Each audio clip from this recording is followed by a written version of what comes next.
Em nome do Pai, do Filho e do Espírito Santo. Amém.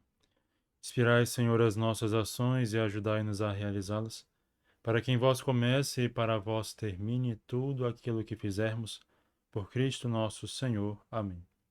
Nossa Senhora, sede da sabedoria, rogai por nós. Santo Tomás de Aquino, rogai por nós. Em nome do Pai, do Filho e do Espírito Santo. Amém. Meus caros, neste vídeo veremos o preparo do ato litúrgico da Sexta-feira da Paixão, que normalmente é celebrado às 15 horas. Ele pode ser celebrado entre meio-dia e 8 da noite, normalmente, mas o ideal é às 15 horas, que é tradicionalmente o horário atribuído à morte de Nosso Senhor na cruz. A Sexta-feira da Paixão é o único dia em que não tem missa, propriamente dito, porque não há consagração de hóstias, então não há sacrifício. O que há é esse ato litúrgico que faz memória ao momento em que Nosso Senhor se entregou por nós. É muito importante ressaltar que neste dia o jejum e a abstinência de carne são obrigatórios para os católicos, conforme os cânones 1250 e 1251. A lei da abstinência de carne estão obrigados todos que têm 14 anos completos até 59 anos de idade. E ao jejum estão obrigados os que têm entre 18 e 60 anos de idade, ou seja, 18 completos e 59 anos de idade. E o jejum católico, o mínimo que a igreja pede, se quiser ficar o dia inteiro a pão e água, pode. Mas o mínimo que a igreja pede como jejum é uma refeição completa e outras duas incompletas que, somadas, não cheguem à saciedade de uma completa. Ou seja, digamos que eu escolha que o almoço será a minha refeição completa. Eu posso tomar café da manhã e posso jantar. Só que tem que ser numa quantidade tal que, se eu juntasse o café da manhã e o jantar, eu não teria o mesmo nível de saciedade que o almoço. E é claro, entre uma refeição e outra, evitar os lanchinhos que dizem que é para enganar a fome, né? Mas acabam sendo pequenas quedas na gula, a depender da circunstância. Algumas paróquias têm o costume de organizar uma via sacra a ser realizada após o ato litúrgico. E aqui na minha região, por exemplo, tem a via sacra encenada. O pessoal faz ali, entre aspas, um teatro, né? Que é assim a oração, a meditação da paixão e morte de Nosso Senhor. Mas eu digo teatro porque é uma coisa visível, encenada. Tem atores ali fazendo, às vezes, daquelas figuras emblemáticas das Sagradas Escrituras. É muito importante ressaltar que esta via sacra não substitui o ato litúrgico. O culto a Deus se dá na liturgia. O culto oficial da igreja é a liturgia. A via sacra é um momento de piedade para favorecer em nós o amor a Deus. Mas o culto propriamente dito se dá na liturgia. Por isso, não substitui. Mesmo quem vai para a via sacra tem que fazer parte, tem que participar da sexta-feira, do ato litúrgico da sexta-feira. Costuma-se calar todos os instrumentos musicais neste dia. Porém, o próprio missal abre a permissão que, se for necessário, pode-se tocar os instrumentos para sustentar o canto. Ou seja, não é para tocar solos instrumentais, nem mesmo nos momentos em que o canto é previsto. Muito menos nos momentos de silêncio e celebração. Preencher esses momentos com solos instrumentais. Não pode. É somente para sustentar o canto, ou seja, para ajudar os cantores na afinação e na condução da música. Neste dia podem ser celebrados os sacramentos da penitência e da unção dos enfermos normalmente. Já vi sacerdote que não atende confissão na Sexta-feira Santa, né? Sobre o pretexto de que não se celebram os sacramentos neste dia. Só que não, o missal fala que sim, a penitência e a unção dos enfermos podem ser celebradas normalmente. Os fiéis devem receber a comunhão no ato litúrgico, mas os enfermos que não podem ir à igreja podem receber a comunhão, o viático, normalmente. Vamos então para a preparação prévia. No presbitério, nada de ornamentos, nem flores, nem toalha no altar, nem castiçais, nem cruz, tudo completamente nu, desprovido de ornamentos. A credência, também desnuda, também sem toalhas, estará o véu humeral, o mesmo que foi usado no translado, uma toalha branca de altar, dobrada, é claro, a estante do missal, o lavabo, um corporal, um sanguíneo, uma galheta com água, um crucifixo de mesa e 2 castiçais com velas, que posteriormente serão colocados no altar. O crucifixo e a galheta de água são opcionais a depender das circunstâncias. No momento do rito, haverá aquela cruz que entra para a adoração. Ela pode ser colocada junto do altar, de forma que seja a cruz do altar no momento da comunhão. E a galheta com água, é claro, só será usada se ficarem âmbulas para serem purificadas. Mas se a quantidade de reserva eucarística é grande, de um tal modo que as âmbulas continuarão preenchidas, ocupadas, aí a galheta, é claro, será dispensada. Ao pé do presbitério ou diante dele, um tapete simples onde o sacerdote vai se prostrar no início do ato litúrgico. Na sacristia ou na porta da igreja, 2 velas em castiçais e uma cruz velada por um tecido roxo. A cruz deve obrigatoriamente conter a imagem do Senhor crucificado e ser de um tamanho razoável a fim de que os fiéis possam contemplá-la. O uso da umbela para buscar o Santíssimo é opcional, né? Assim como na quinta-feira. Mas caso se utilize, ela já permanece no local da reposição. Agora, por que aqui está colocado na sacristia ou na porta da igreja?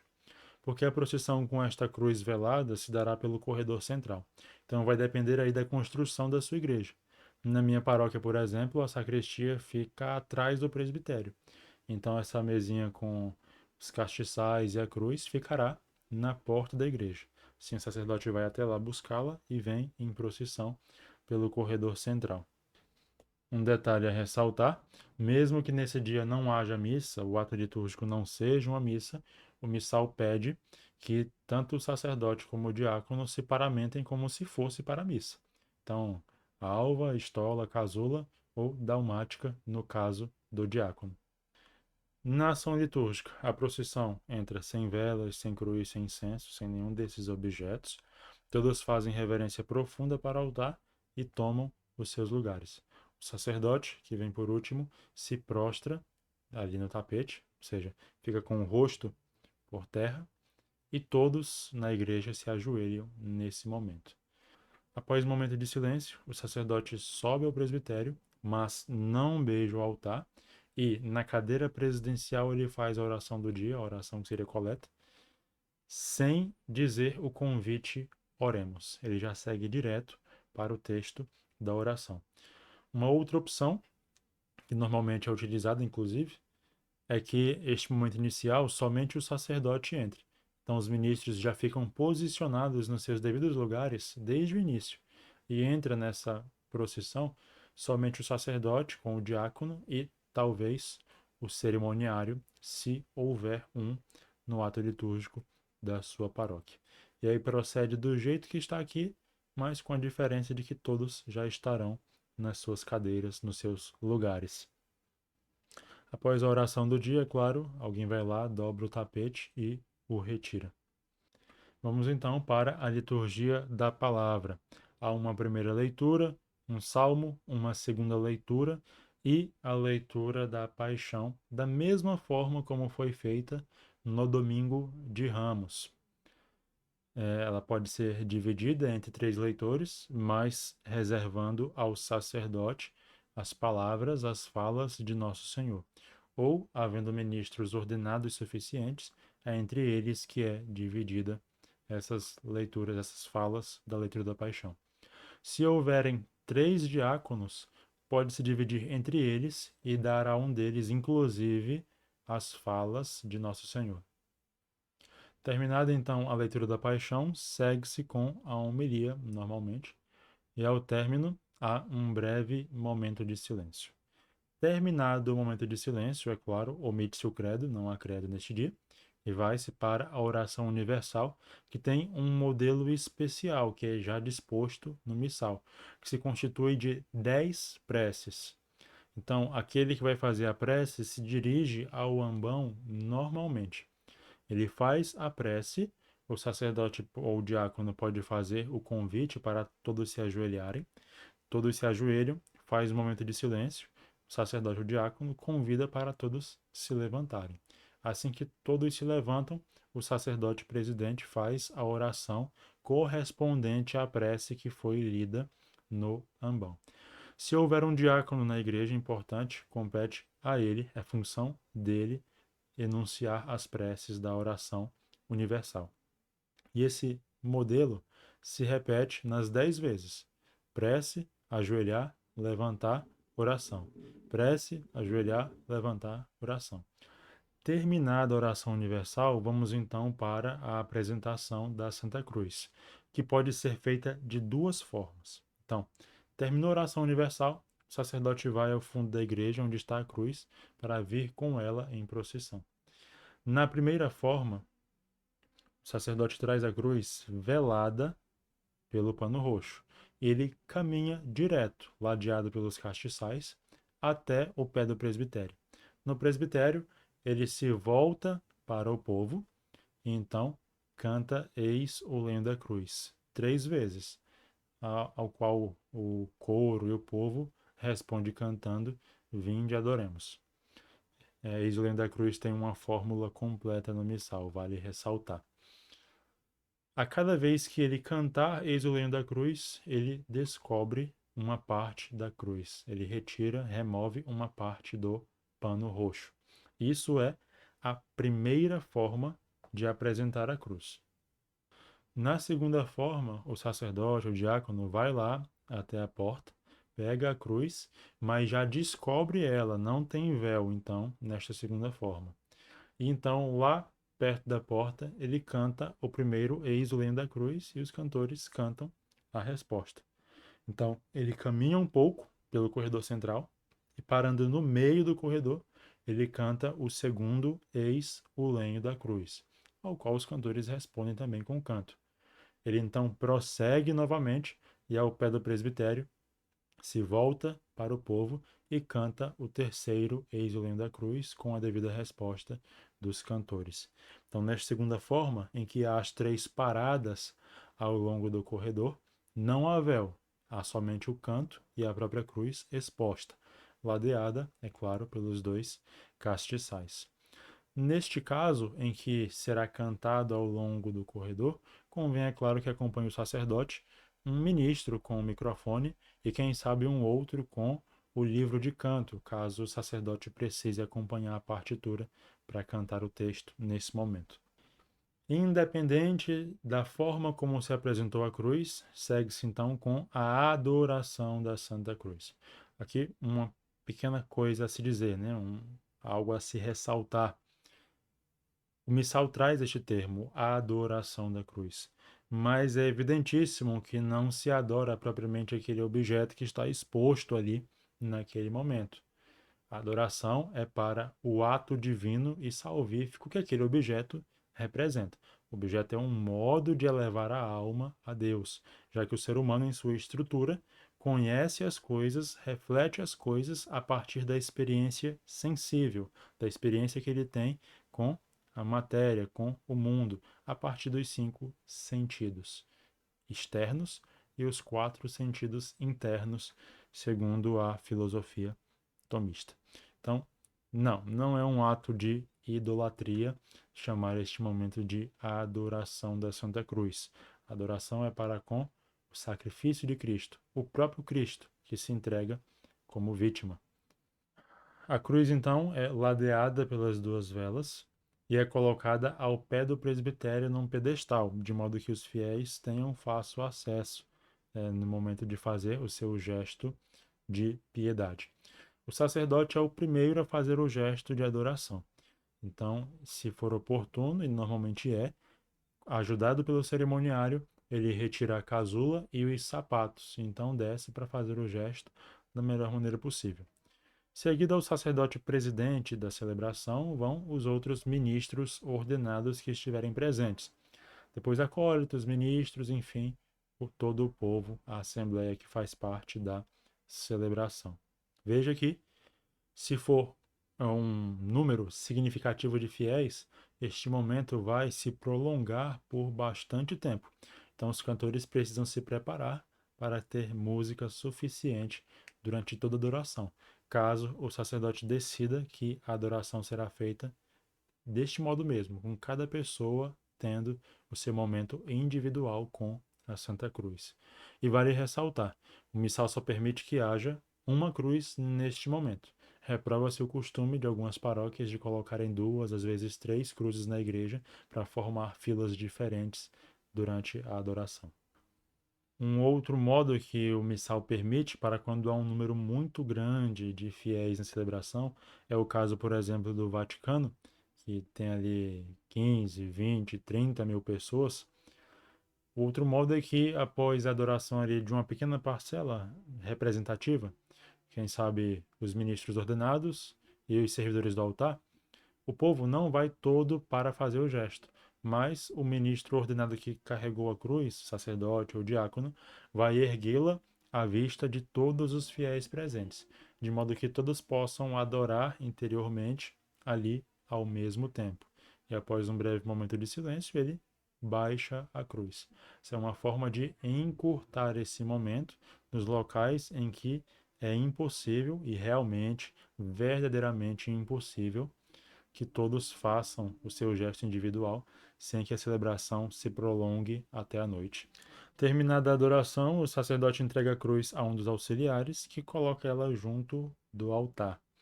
Então pode ficar no presbitério, num local distinto ali, ou pode ficar coladinho ali pertinho do altar, de forma que seja a cruz do altar.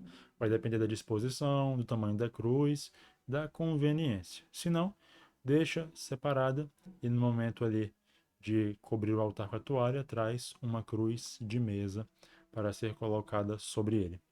Terminado então o rito da adoração, vamos para o rito da comunhão. Cobre-se o altar com a toalha branca que está na credência, colocam-se os castiçais e uma cruz de mesa, caso não se tenha optado por colocar junto do altar a cruz da adoração. É claro, estende-se sobre ele o corporal, posiciona-se o missal com a estante e o microfone para o sacerdote. O diácono ou o sacerdote recebe o véu humeral e segue para o local da reposição, ladeado por duas velas, castiçais de procissão. Podem ser aqueles grandes mesmo de procissão, ou castiçais de mesa carregados pela mão, pelos acólitos que servem o altar. Chegando ao local da reposição, abre o sacrário, retira as âmbulas e cobre-las com o véu, da mesma forma como foi feito na translada da Quinta-feira Santa. E aí faz-se a procissão pelo corredor central da igreja até o presbitério. Novamente aqui, esse momento é em silêncio, mas algumas paróquias costumam tocar a matraca. Repito, reitero, como disse lá no vídeo da Quinta-feira Santa, depende aí do costume da sua paróquia. Caso haja a umbela, a sombrinha de procissão com o Santíssimo, dentro do templo, ela também é usada neste momento. Ela já deverá estar esperando, repito, lá no local da reposição para facilitar a organização. Chegando ao altar, o diácono ou sacerdote deposita a âmbula sobre o altar, sobre o corporal, e as velas que foram utilizadas nesse pequeno translado são colocadas junto do altar, de forma que então agora o altar tem 4 velas.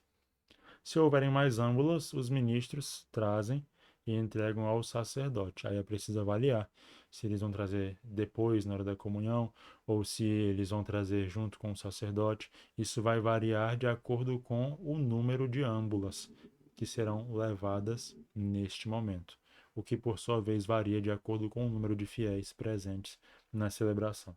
Então é preciso avaliar aí o seu caso específico. O sacerdote retira o véu, o humeral, que é novamente dobrado e levado de volta para a credência.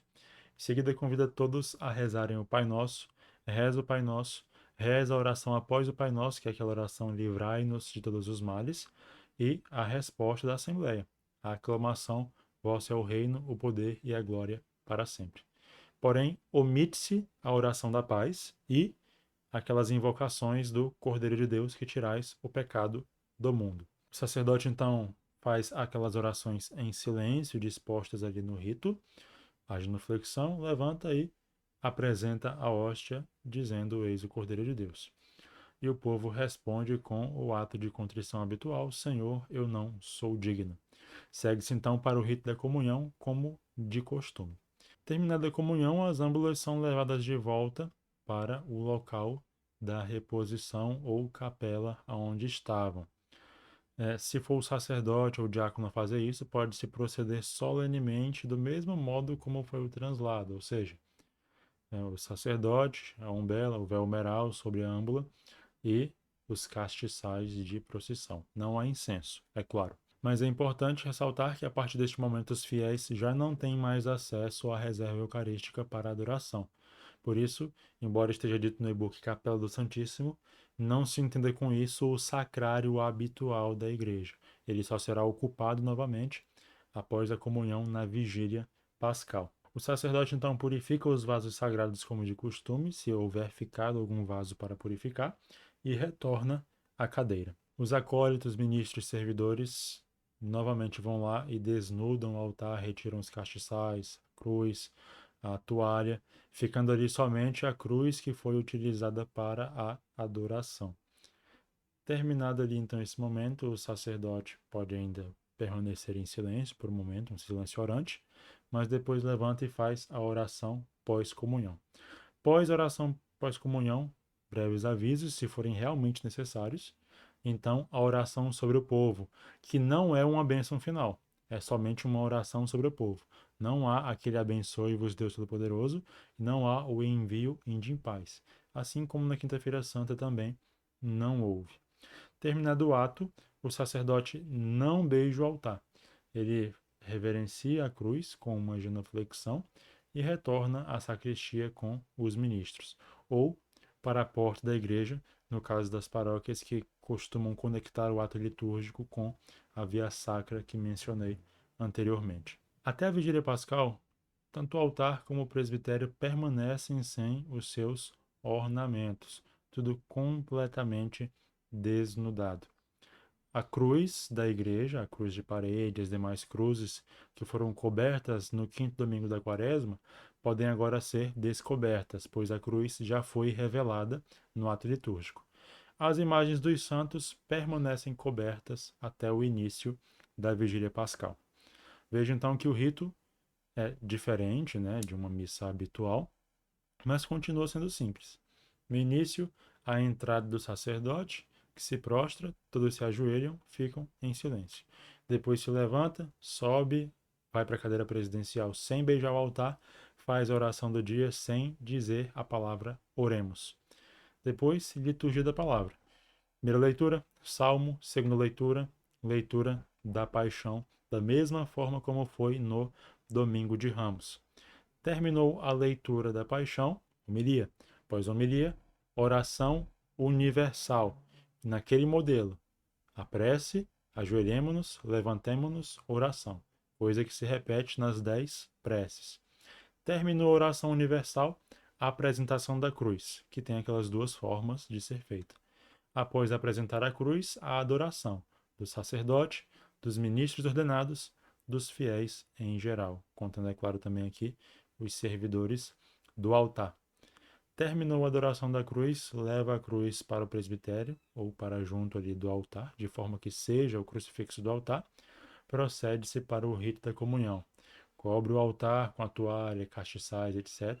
Vai buscar a âmbula, traz Pai Nosso, oração após o Pai Nosso, a aclamação da Assembleia, salta para a apresentação da hóstia. Comunhão, terminou a comunhão, leva novamente a reserva eucarística, retira do altar a toalha, os castiçais, etc. Silêncio, depois oração pós-comunhão, oração sobre o povo. Grave essa estrutura na cabeça, ou, é claro, tenha o e-book com você para acompanhar durante a celebração. O link do e-book, repito, estará aqui na descrição do vídeo. Utilize também o espaço dos comentários para retirar dúvidas acerca de como proceder aí na sua realidade local com as possíveis limitações que ela possui. Glória ao Pai, ao Filho e ao Espírito Santo, como era no princípio, agora e sempre. Amém. Viva Cristo Rei!